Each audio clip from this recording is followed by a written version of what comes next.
When it comes to genetics, have you ever wondered why some characteristics are dominant while others are recessive? In biology, this comes into play when an organism is what we would call heterozygous for a given trait. This means that it has two different alleles for that trait, one inherited from each parent. Now, this assumes that a particular trait is actually controlled by a single gene. Some traits are, lots of traits aren't. Lots of traits are what we would call polygenic. When Gregor Mendel came up with this idea of dominance and recessiveness in the mid-1800s, he was looking at a series of traits in pea plants that were each controlled by single genes. One of those traits was the round versus wrinkled nature of the peas.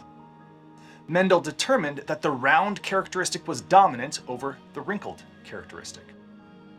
In this video, we'll look at the genetic basis for round versus wrinkled peas, and we'll try to get a better understanding of what causes some characteristics to be dominant and others to be recessive.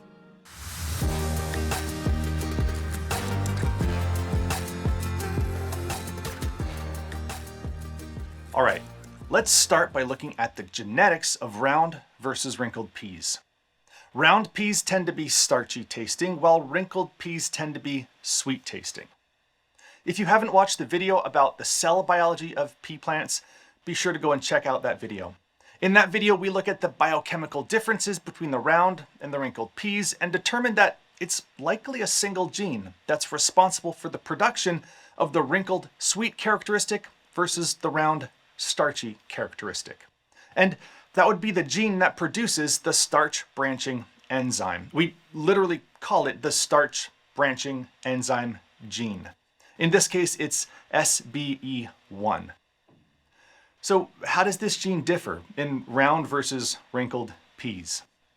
The big R version of the gene, we would also call that the big R allele, ultimately produces mRNA that's a little over 3,500 nucleotides long. From the start codon to the stop codon within the mRNA, it's 2,769 nucleotides long, and it codes for a protein, or a chain of amino acids, that's 922 units long. This would be a functional protein, or a functional enzyme. When it comes to the little r allele, well, that version of the gene produces a stretch of mRNA that's more than 4,300 nucleotides long, or about 3,500 nucleotides from the start codon to the stop codon. It produces a protein that's nearly 1,200 amino acids long. So why the difference? Turns out there was an 800 nucleotide insertion mutation around the end of the original starch branching enzyme gene.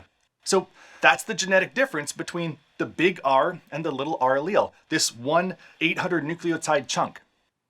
That's pretty straightforward. The little r allele produces a longer piece of mRNA and ultimately a bigger protein. So what kind of impact would that have on the function of the protein? In biological systems, protein shape is really important. The unique shape of each protein allows each type of protein to carry out a unique function within the cell. There are often binding sites within each type of protein that are only formed because of how the chain of amino acids folds up upon itself as it's getting made. With the little r allele, all the extra amino acids in the chain that ultimately gets produced would surely change the final shape of the protein once it's finally formed. Because the protein that it produces has a significantly different shape, it would be severely limited in its ability to interact with the simple starch molecules and facilitate the production of the complex or branched starch molecules. Simple enough. Big R allele corresponds to a nucleotide sequence that makes a functional enzyme. The little r allele corresponds to a nucleotide sequence like the sequence of the big R allele, with the exception of that 800 nucleotide insertion, and it therefore fails to produce a functional enzyme. Believe it or not, this information can give us a clue about which of the two alleles is dominant. Now, you may be thinking, we know which one is dominant because one is written in uppercase and the other is written in lowercase. Okay, let's say you knew nothing about Mendel's breeding experiments and just knew that one version of the protein was functional and the other version of the protein was non-functional. If you were to know about protein function, you could actually make a pretty accurate prediction about which of the corresponding alleles is dominant and which is recessive. Now, there are dozens of analogies that work here. Let me try this one. Let's imagine that you have a house that's supplied by a water line that comes from the city. And that water line has a valve on it. The valve can either be functional, in which case your house is supplied with water, or non-functional. It may be broken, in which case your house doesn't get any water. The water valve is like a gene. There are two states of that gene, either operational or broken. Now remember, this has to be an analogy to biological systems. So plants and animals have two copies of most genes. They inherit one from each parent. So now say that the house in our analogy is supplied by two water lines from the city, and each water line has a valve on it. That would allow three possible states.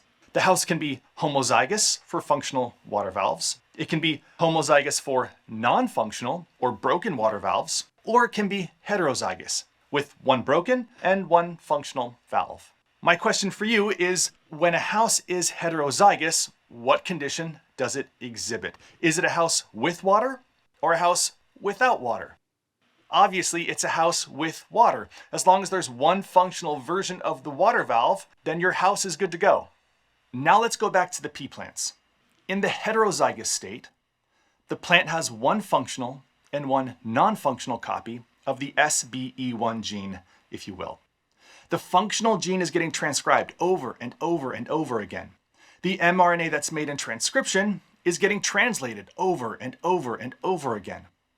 So even with one copy of a functional starch branching enzyme gene, the plant cells can produce a large quantity of the starch branching enzyme. Enough, in fact, so that the peas associated with those cells end up with a full complement of branched starch. Those cells would also make a large quantity of the non-functional starch branching enzyme, but that wouldn't make too much of a difference. This is how recessiveness and dominance often works for traits that are controlled by a single gene. If one allele makes a functional protein or enzyme, and another allele makes a non-functional protein or enzyme, then the allele that makes the functional version of the protein is often the dominant one. For more information about the biology and evolution of round and wrinkled peas, be sure to check out the Evo-Ed website or go to the Connected Bio resource linked in the description for high-quality interactive curricular materials targeted at high school and introductory college biology. Thanks for tuning in. I'll see you next time.